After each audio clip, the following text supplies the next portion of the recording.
angles ng isosceles triangle using SOHCAHTOA, okay, using SOHCAHTOA o right angle trigonometry o right angle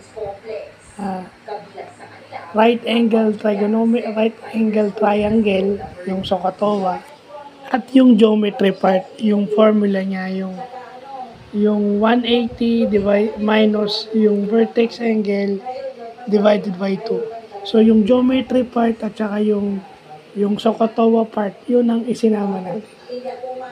Kasi dun sa pagkuha natin ng vertex, magkasama yung geometry tsaka yung pareho Pero dun sa base angle, hindi. Siguro, kasi pag sinabi mong base angles, equal na yon.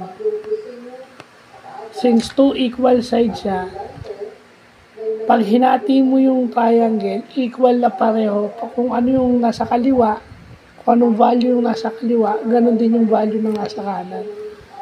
So, yung base angles nun is yung makukuha mo na lang by using yung inverse sine, cosine, o tangent.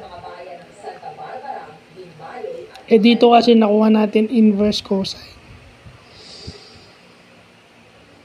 Pero sinama na rin natin yung geometry part. So, yun lang po.